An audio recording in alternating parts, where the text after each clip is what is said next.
Hey guys, tonight's story begins with something small. A sound, really. That soft bloop your phone makes when you get a voicemail. The kind that slips into your half-sleep like a dream you forgot to finish. You wake up. It's 3:17 a.m. The screen glows faintly beside you. No missed call. No contact name. No number. Just a red dot over your voicemail app. One message. You blink hard, try to make sense of the timestamp. No notifications before that. Just this one. Sitting there. Waiting. You think maybe it's from earlier. Maybe a scam call finally filtered through. You almost ignore it, but something in you, maybe curiosity, maybe instinct, taps the play button. And that's when you hear it. Your voice. Not someone like you. Not a mimic. You. Same pauses. Same little uptick at the end of your questions. The way you run two words together when you're tired. Only you didn't leave this message. You're going to wake up at 3:17. You'll check your phone. Don't be afraid. You sit up straighter in bed. Not afraid. But listening differently now. The voice continues. Tomorrow you'll spill your coffee on the train. Don't worry, it won't stain. Don't answer the call from the 866 number. It's not for you. That memory you thought you'd forgotten. Check the third drawer of your nightstand. It's still there. Click. The message ends. No static. No glitch, just clean silence. You stare at the screen. No number. No call history. Just a voicemail. You check the drawer. Of course you do. Third drawer. You find the thing you tucked there years ago. Something you forgot you even kept. A note. Folded in quarters. Your handwriting. It says, "We already started." You don't sleep much the rest of the night. You brush it off in the morning. Maybe you made the message in your sleep. Maybe there's an old app running somewhere. Maybe it's a prank. A deepfake. A dream you somehow imported into your waking life. But then on the train you spill your coffee. Exactly the way the message said. It doesn't stain. Someone even laughs. Not cruelly. Just amused. You nod, smile back. Play it off. But inside you're watching the clock. You delete the voicemail. You delete the app. You go about your day. But at the edge of everything. Your vision, your thoughts, your memory, you feel it. Like a shadow you can't place the source of. Like a mirror placed just outside your periphery. And that night, at exactly 3:10, your phone dings. No number. No history. Just a new voicemail. Waiting. Historians once spoke of echo omens. Old superstitions. Where people believed their future selves sent warnings through dreams, mirrors, or sudden memories. A voice heard in sleep. A note in one's own handwriting. Most dismissed them as signs of stress. But some believed they were interference evidence that timelines were brushing too close. You hesitate this time. You don't want to hear it. But you do. You press play. Again, it's you. You're going to be scared tonight. That's okay. You'll hear knocking. It's not real. Not yet. The voice you think you hear behind you, don't turn around. You close the app before it finishes. You don't want to know what else it says. But you already do. Not in words. In them feeling. You lie back. You stare at the ceiling. And somewhere behind your thoughts, beneath your heartbeat, you begin to hum. Just a little. Just enough to cover the silence, because the silence now is watching. You wake up the next morning convinced it was a dream. You want it to be a dream. But when you reach for your phone, it's already open to the voicemail tab. New message. 3:17 a.m. You didn't even hear it come in this time. Your finger hovers over the play button longer than you'd like to admit. Maybe it'll be blank. Maybe this time it'll be gibberish or corrupted audio. Anything to prove you're not actually speaking to yourself from nowhere. But no, don't be afraid to blink. He's not watching today. Your voice. You can even hear that slight rasp you get after too little sleep. Don't answer the knock on the bathroom door. You pause the recording. Bathroom door. Your apartment is small. 1 floor. No hallway.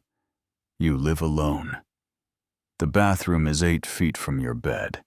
It doesn't even have a lock. You glance toward it now. It's closed. You never close it all the way at night, and your stomach knots with a sudden, quiet certainty you didn't close it. You spend the day trying to return to normal. You go to work, make small talk, sip tea. You delete the voicemail. Again, you uninstall the app. Again, you even switch phones just to see if something's syncing weirdly through your cloud account.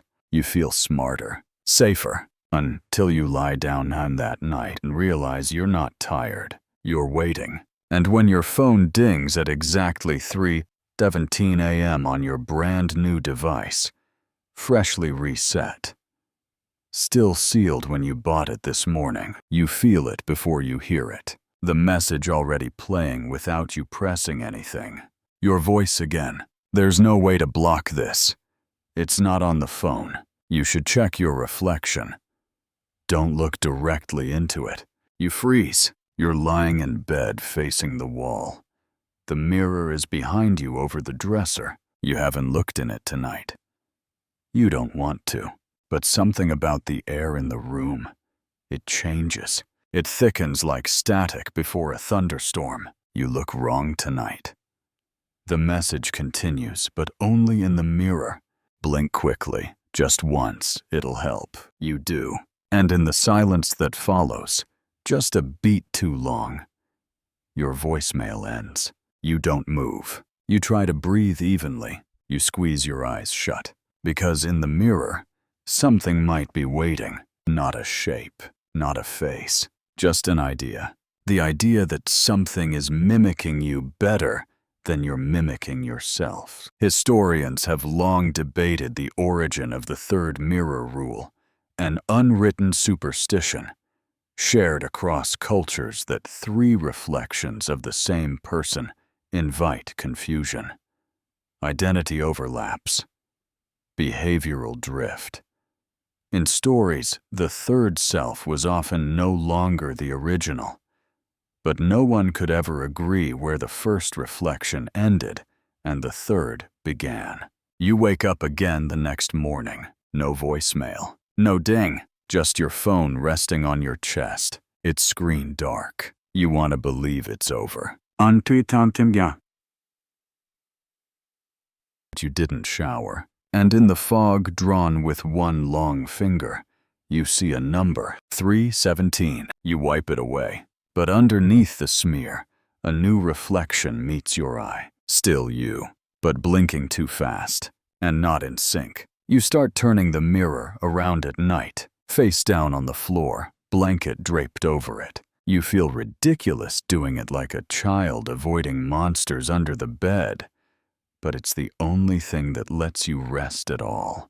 And even then you don't sleep. Not really. You doze, float, listen, because the silence around you now isn't silent anymore. It hums, low and constant, like the sound a voice makes before it speaks. Like it's waiting for permission. No new voicemails for 2 nights, and for a moment you start to hope.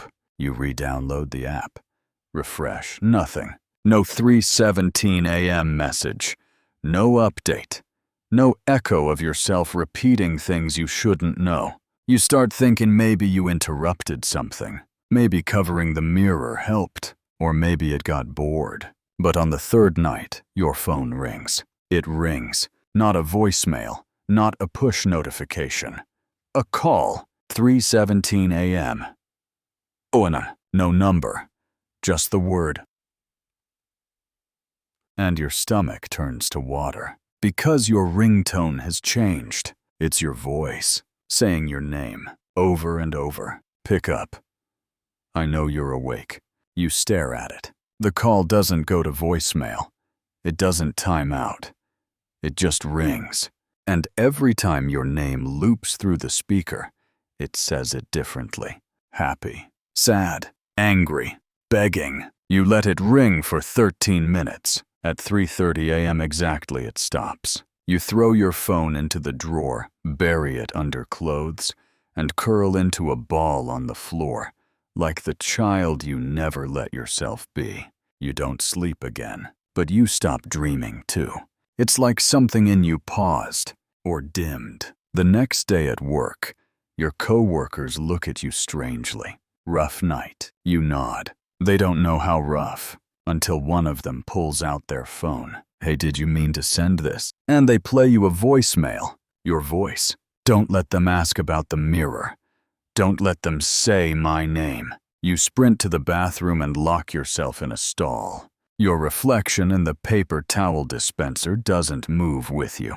It lags, then smiles. Historians studying early 20th century seances found accounts of ghost mimicry transmitted via telegrams, simple dots and dashes that spelled out personal secrets no medium could have known. These cases were dismissed as hoaxes, but in one French archive, a single notation appears again and again, translated loosely, the voice borrowed itself. You destroy your phone that night. Not just reset, not just power off. You smash it, batter it until the screen fractures into a starburst of black glass and dead pixels. The sound it makes when it breaks. It sounds disappointed, and for the first time in days, you sleep. Really. Sleep. And dream of silence, of breath, of being alone again. But when you wake up, your phone is whole. Right where it was. Face up. Screen cracked. Battery dead. But on the screen beneath the glass, the voicemail icon pulses. One message. 3:17 a.m. And the title, not you. You don't play the message. You won't. But that doesn't matter anymore. Because now, 3:17 a.m. You're half asleep, buried beneath your blanket like it's chainmail when the phone speaks. No ringtone. No alert. Just your voice, right beside your ear. You're not you anymore. You borrowed too long. We remember differently now. Your chest tightens. It doesn't feel like fear, not anymore. It feels like gravity, like you're being slowly pulled away from yourself. You stay perfectly still, and still the voice continues. Don't look under the bed tonight. That version is still sleeping, but he'll wake if you would. You press your hands to your ears, but the voice doesn't come from the phone anymore. It comes from inside the mattress, soft and thick and close. Stop fighting, it says. We like it better when you rest. You close your eyes and hum again, like in the early nights. But the hum doesn't drown it out anymore. It harmonizes, and you don't stop, because part of you likes the sound. The next day, the mirror in the hallway tilts slightly, just enough to catch your eye. You didn't do that, but you don't fix it. Because when you catch your reflection this time, you're not blinking anymore.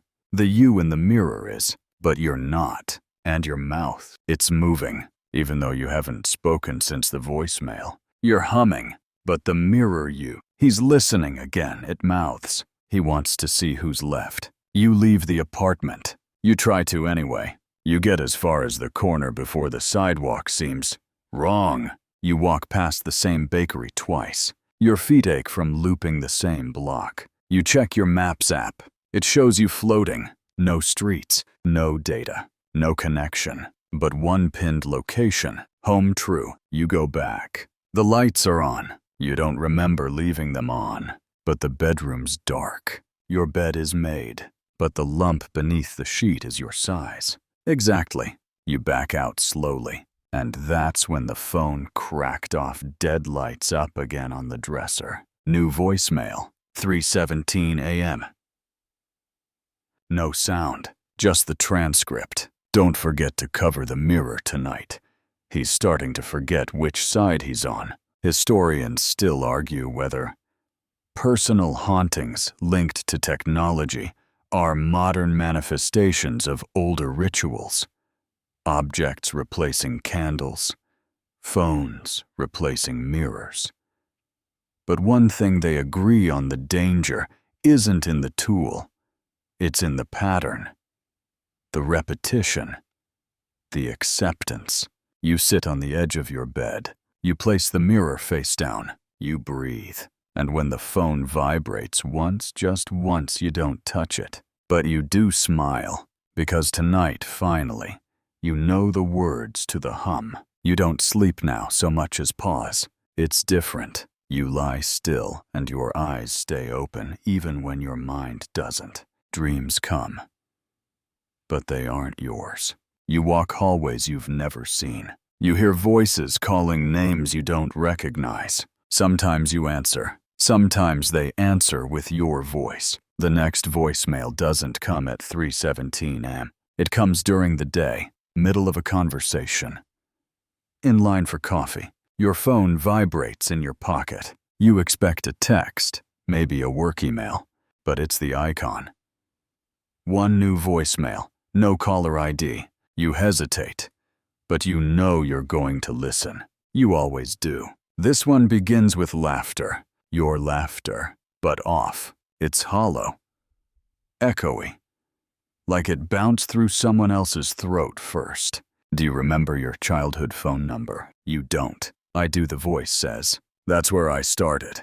You freeze, because that number, the one you can't quite recall, you suddenly know it, and your fingers start dialing before you can stop them. You hit call. It rings once, then static. Then, I knew you'd come back. The next message is only 5 seconds long. Look under the rug. You're in the hallway when it plays, walking past the entryway like always. You never thought to lift the rug. You kneel, peel it back, and beneath it, scratches, deep uneven scratches in the floorboards, like someone tried to claw their way up. 5 thin lines, repeated over and over. At the edge, written in faint pencil, I'm not the first. Your hands start to shake. You take a picture, but it doesn't save. You try again. Nothing. And when you check your gallery, you see photos you didn't take. Pictures of you sleeping from across the room. Some are blurry.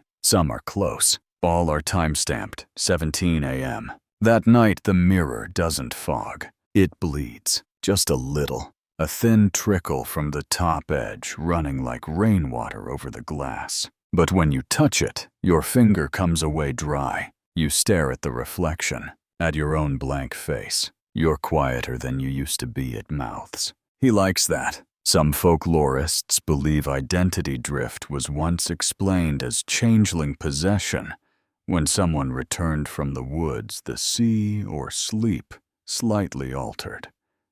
Not evil. Not even wrong. Just wrong enough. The original was said to still be nearby, watching, waiting, listening.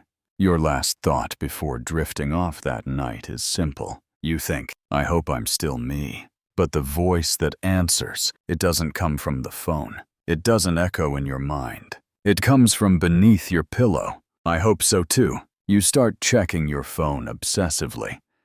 Not for messages, but to see what version of your face the front camera shows. Because lately, your smile's been off, just slightly. Like it's mirroring a different expression than you feel. One night you try something simple. You stick out your tongue at the camera. The reflection does the same, but a second too late. And not with your tongue, just teeth. Perfect. Still. Exposed. No movement, no breath. Just a display. You drop the phone and it lands face down. It buzzes once. You flip it over. Voicemail. 3:17 a.m. You don't want to listen. You already know you will. You're almost ready. That's all it says, almost. Like there's a test you've been taking without knowing. And passing. Later that week, the world around you feels like it's rearranging. Not wildly, just off. Your neighbor, Mrs. Halverson, waves at you with the wrong hand. She's always worn a bright blue glove on her right, ever since the stroke. But now the glove's on the left. You say nothing. That same day, the sign on the corner grocer has a different font. And the man you see walking his dog every morning, same coat.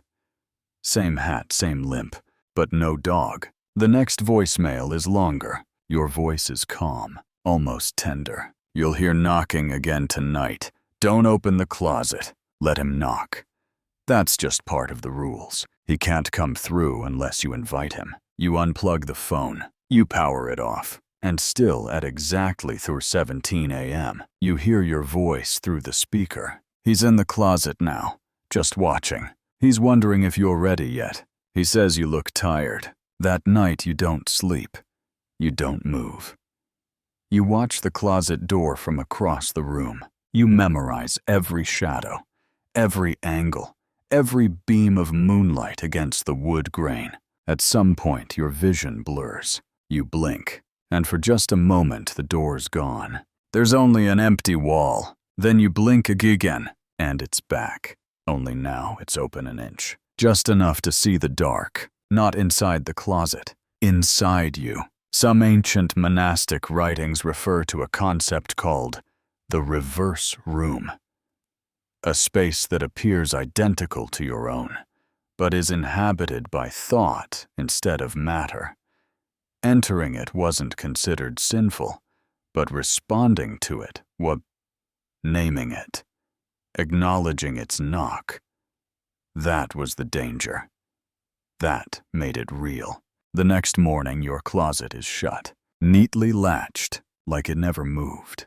But you don't open it, not because you're afraid, but because, you're not sure you need to. After all, if the voice says you're almost ready, maybe the closet isn't where he is anymore. Maybe it's where you are. You start noticing the lights, not flickering, no. That would be normal. This is different.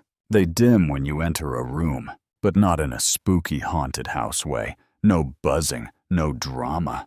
They just lower, quietly, smoothly, like they're adjusting to your presence, making things gentler, more comfortable, like your eyes don't work the same anymore, like they're preparing you for something darker. That night, the voicemail is waiting again. But the voice isn't quite yours.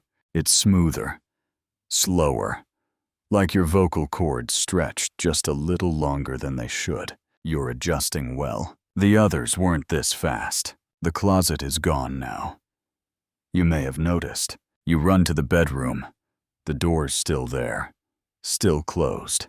But you open it, and inside, not your jackets, not your shoes. It's another room, identical to yours. Same lamp, same rug, same dent on the mattress from where you sit every night. Only it's in reverse, mirrored perfectly, down to the smudge on the corner of the mirror. You stare at it, willing your mind to fold this into logic. Don't go inside the voicemail whispers now. That's where he rehearses. You back away, close the door, turn the knob until it clicks. The next morning, it's filled with clothes again, like nothing changed. You almost laugh, almost, until you find something tucked into the sleeve of your hoodie, a scrap of paper. On it, you didn't look close enough.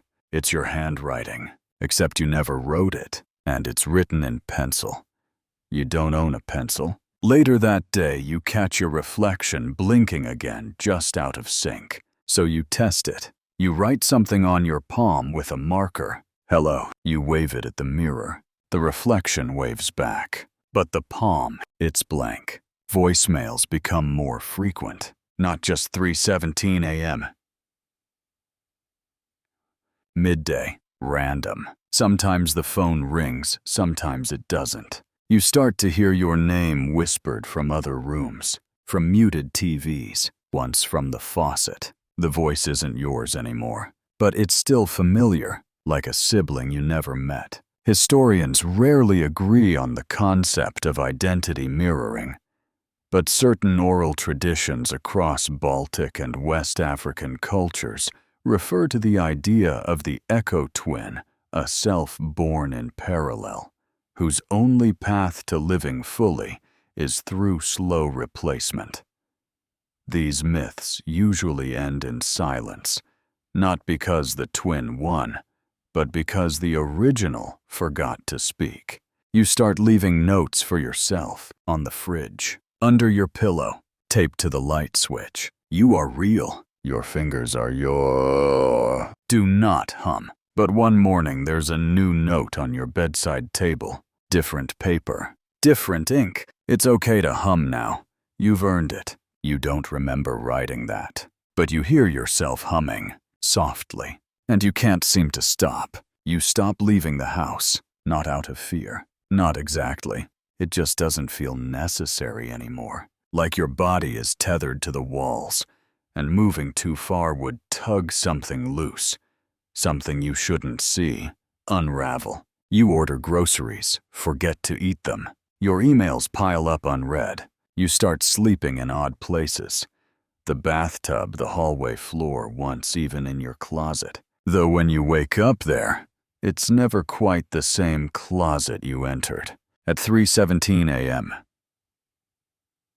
The phone vibrates once, not a voicemail, a calendar alert. Event return. You didn't make that calendar entry. It has no time, no duration, just a single location. Beneath. That's it. You laugh out loud. Dry. Cracked. But the echo from the hallway laughs second, and longer. The next voicemail doesn't play at all. It's just static. You listen for 2 minutes straight, and then right at the end, you hear a breath. Your breath, but reversed. Drawn in instead of out. Like something breathing you in. Like you're a memory.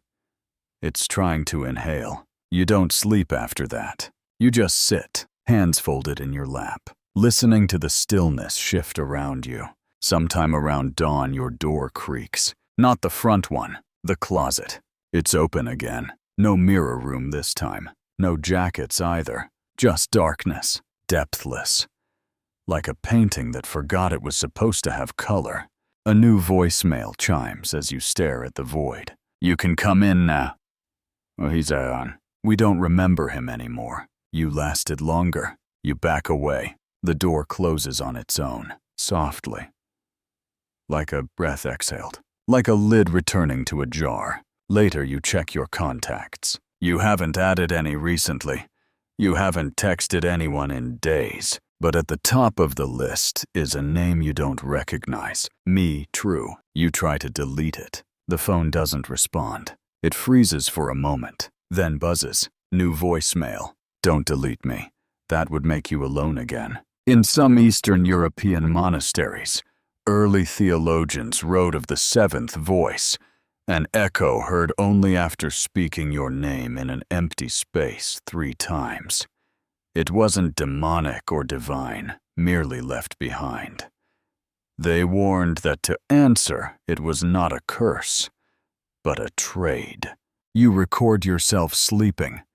You set up a webcam. Motion detection. The works. In the morning, the video is corrupted. Just noise.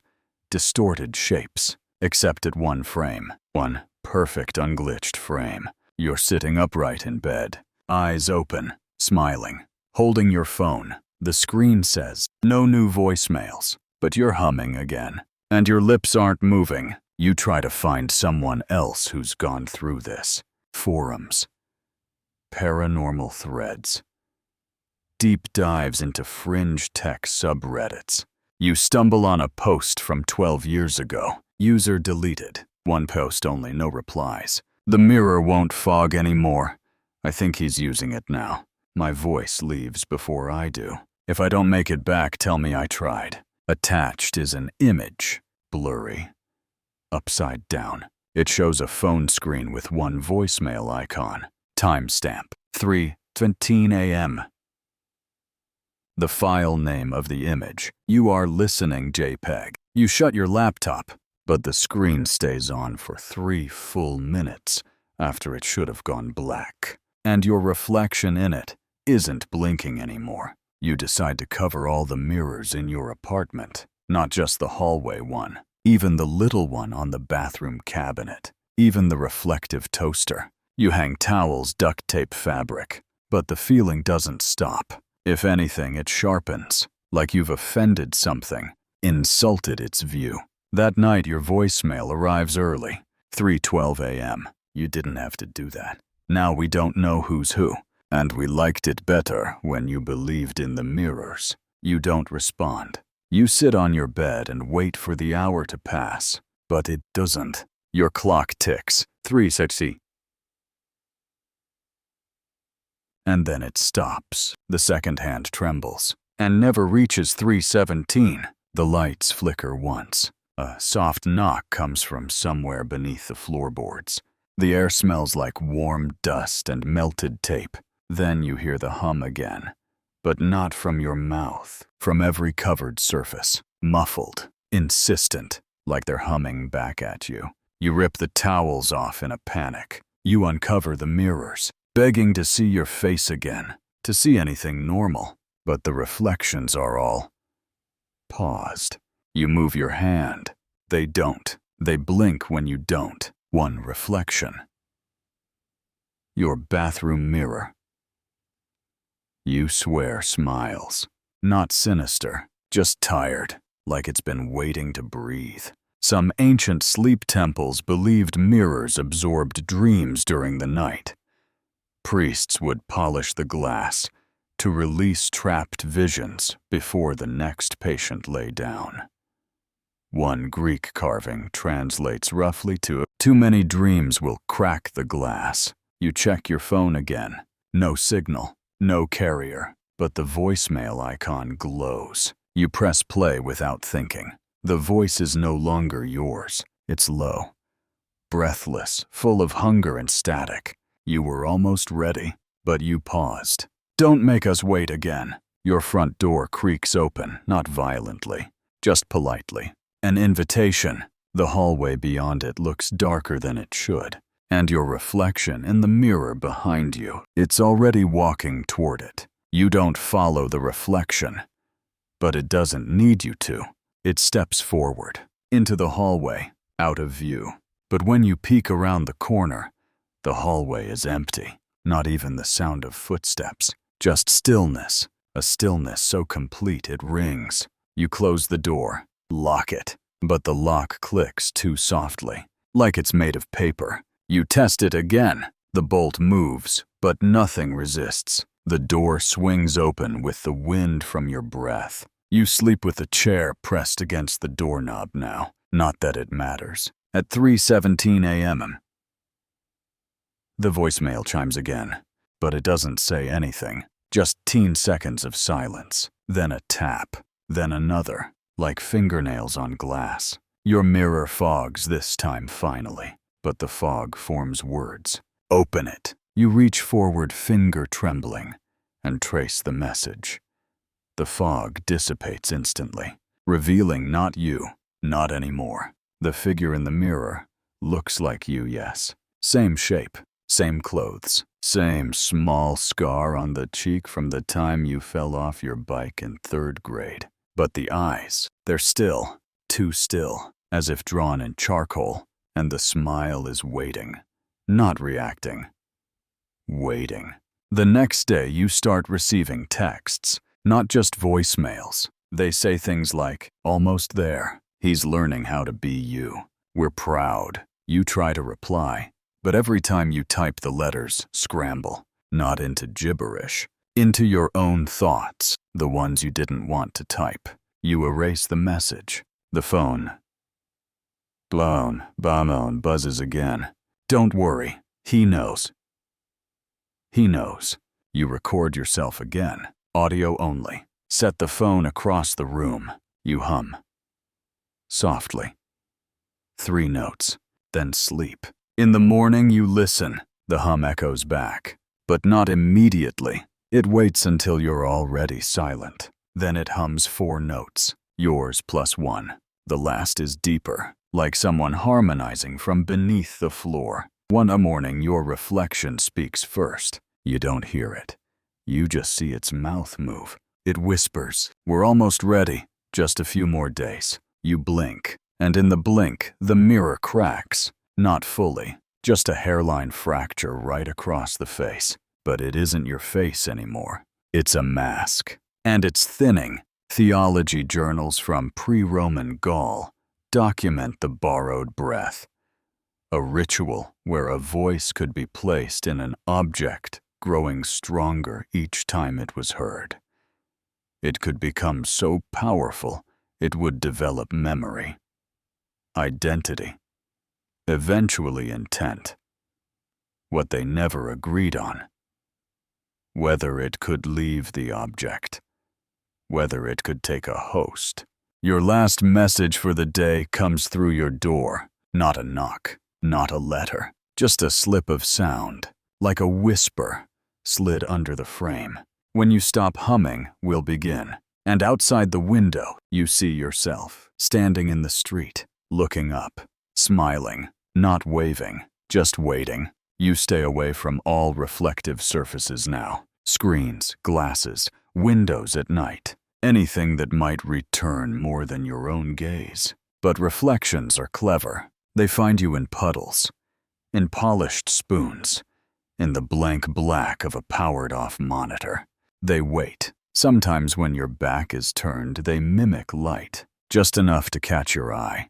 You glance, and there they are, smiling, not cruelly, not kindly, just inevitably, like a fact you forgot to learn in school, like gravity. You receive a voicemail in the afternoon, broad daylight, birds chirping, a neighbor mowing their lawn. You hesitate to play it, because now the messages don't wait for darkness. You press the speaker. You're almost out of days. We'll do this gently.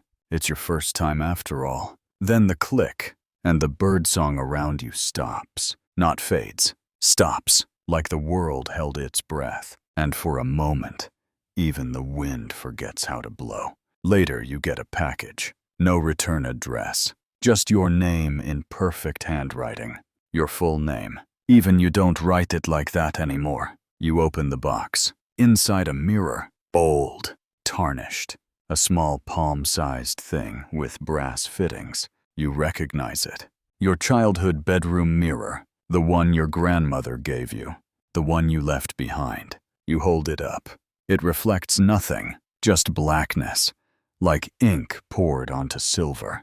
You turn it over, scratched into the metal back. We remember more than you do. You try to destroy it. You throw it in the sink, smash it with a hammer, but it doesn't break. It splits cleanly. The surface cracks like opening eyelids, and inside, just for a moment, you see a hallway, identical to your own. Only every picture frame is backward, and someone's walking through it, dragging their fingertips along the walls, wearing your skin, wearing it too well. Some medieval monks believed mirrors could be used to store pieces of the soul. Not in full, but in slivers, shavings of the self, scraped away by repetition, grief or silence. These shards could live on becoming their own truth. Not ghosts, not demons, simply shadows who had forgotten they were once light. You stop checking the time, but time still finds you. Every 3:17 a.m. A new sound arrives. Not a message now, not a call, just a tone, a low vibration. It comes from everywhere, from inside the walls, from inside your chest, from beneath your tongue. You hum back, without meaning to, without wanting to.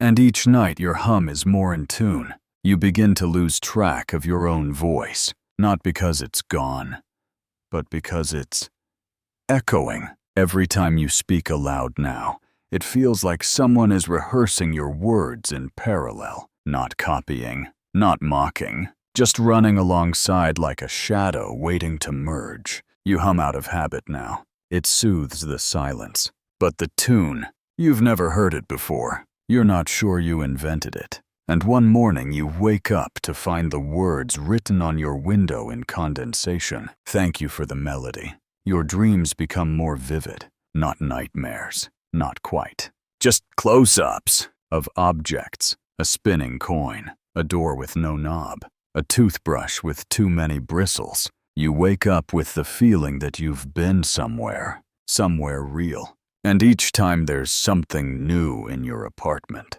A hairline crack in a wall that was smooth yesterday. A chair an inch further from the table. A light bulb that now flickers when you think of your name. The next voicemail is different. No voice. Just breathing. Yours. But from a different angle. As if someone were standing behind you. Recording it. You check the room. No one's there. But the webcam's light is on. You never turned it on. You check the file it's saved. The video starts with you sleeping. Then frame by frame you slowly sit up. Not fast, not slow. Just smoothly, like you're being pulled by a string. And when your head turns to face the camera, your mouth moves, but the sound is out of sync. It says, "You've almost arrived." Then the screen goes black. You unplug the camera, the microphone, even the lamps. Still they hum. The house is never quiet now. Even in the stillest hours it listens. And sometimes it replies. A whisper in the pipes, a cough from the walls, a knock from inside the fridge. You laugh at that one, until the knock comes again. 3 slow taps. You don't open the door. But later when you do, just to check your reflection in the glossy steel, isn't yours. It's turned around. Back to you, just standing there, waiting to turn. In some Egyptian texts, there's reference to the second presence, a form of self that does not follow, but leads in secret. It walks ahead of you, carving paths into places you haven't been yet. But if you ever see it, truly see it, it turns to guide you backward, back into it. That night your phone doesn't ring. It sings, just one note, held perfectly for 27 seconds, long enough to make you weep, and you don't know why. You curl into the blanket. You try not to breathe too loudly, but just as you drift to sleep, a final message appears on the screen. The door is open, but there is no door. Until you turn. And there it is, where your bookshelf should be. A tall black rectangle of nothing, just standing, patient, like it's been waiting for you longer than time exists. The door doesn't make a sound, not when it opens wider, not when you step toward it. It doesn't creak, doesn't groan. It just exists perfectly quiet, as if it's always belonged right there beside the bookshelf. You lean close. No air moves through, no scent. Just blackness that feels less like absence and more like pressure. A pulling, a promise. You whisper your name soft like you're testing the waters. And the black hums back. Only it doesn't say your name. It says your nickname. The one no one else should know. The one your reflection mouthed that night. You tell yourself it's a dream. You tell yourself a lot of things. But your hands reach forward anyway. You touch the edge. It's warm, not hot, not cold. Familiar, like the back of your own neck. The walls around the door begin to pulse barely, like breath caught between drywall. You take one step inside, just one, and for a moment, you're nowhere. No sound, no weight, just floating, and all around you are fragments, like hanging pieces of your apartment shuffled and mirrored. The fridge door floating, a mirror, facing a mirror, a single sock orbiting gently, and in every reflection you, not looking back, just watching, calm, too calm. The voicemail pings even here. How? There's no signal, no phone. But it's in your head, playing like a memory you haven't had yet. He's resting now. It's your turn. We'll show you how. You blink. You're back in the apartment. No time has passed. The door is gone. The bookshelf is there again, but now the books are in a different order. The one you never finished reading. It's open on the table, to the last page. Your handwriting is in the margins. You don't remember writing it, but you read it aloud. You stepped through once. That's enough. You've been echoing since birth. Now the sound belongs to you.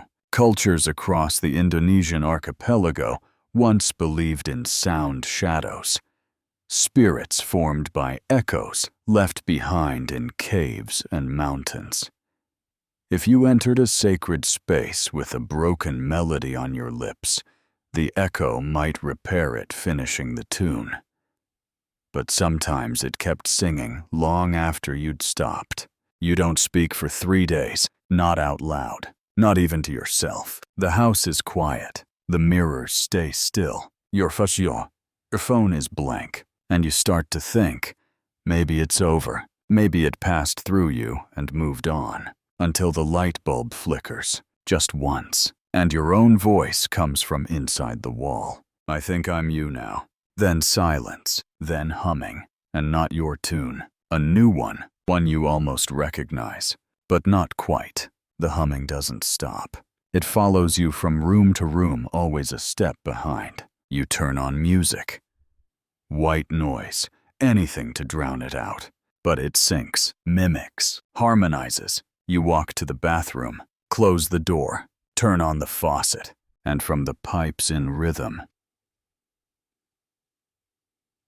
with the dripping tap, hum, hum, hum, hum, you scream once, not in terror, but in an effort to break the rhythm. The house absorbs it, doesn't echo, doesn't respond, just quiets, as if waiting for you to be done. You go out for the first time in weeks, step into the sun. People look normal, cars move like they're supposed to, but when you pass a storefront window, your reflection's still smiling. You're not. You stop. So does it. Then it raises a hand and draws one finger slowly across its throat. Still smiling. You start wearing a hood indoors, avoiding every polished surface. Cover your phone with tape. Stop taking calls. Still they come through. Now the voicemails start playing on their own, out loud, from nothing, even when the phone's off. One says, "We think your voice fits us." Another says, "You don't need to remember everything. We remember for you." And the last one whispered through the vent, "Just hum again." That's how you come back. One night you do. Not because you want to, because you wake up already doing it. Sitting upright in your bed, humming, eyes open, mouth slack. Just 3 notes, over and over. You try to stop, but it's like biting your tongue. Painful, reflexive. You reach for your phone, maybe to record it, but it's already recording. Video. From the inside camera, and in the screen's faint glow you see, you're not alone. There's someone beside the bed, but not standing, kneeling, with its face pressed close to your shoulder, breathing with you, in rhythm, and its hand, it's pressed against your spine, like it's playing you, like an instrument. Ancient maps sometimes marked uncharted places with warnings, "Here be dragons." But in several alchemical texts, a similar phrase appears near mirror diagrams and tonal geometry, "Here be echoes." Not warnings of beasts, just reflections gone feral. The next day, the mirrors are all blank, no reflection. You wave jump turn lights on. Off. Nothing. Then for 1 second, they all light up at once. Every mirror in the apartment flashes with your face, slightly off, hair parted the wrong way, eyes just too wide, and all of them say in perfect silence, "Let's make it permanent." Then they vanish. Glass again, cold, empty, normal. But that night, when you finally drift to sleep, you dream in someone else's point of view. You're not you. You're watching you. From inside the walls, humming and smiling. The morning light feels wrong, too white, too soft. like stage lighting instead of sun. You check the windows, yes. The sun is up, but there are no shadows in your apartment, not even under the table. You lift your arm. Nothing casts beneath it. The light glows from everywhere, but lands nowhere. You step into the bathroom where it started. The mirror greets you, gently humming now, but the voice behind the hum isn't yours. It's calmer, deeper, older, you whisper, just to test the air. Am I still me? And the mirror fogs instantly with a response, almost.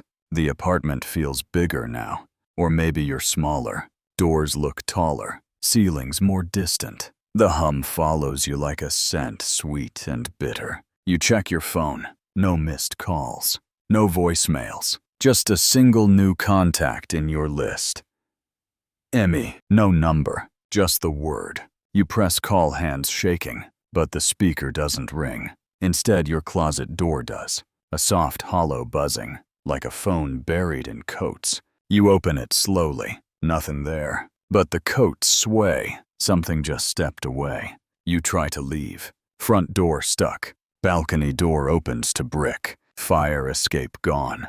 The windows now look into other rooms. Your rooms. Like the apartment has folded over itself origami style. Endlessly inward.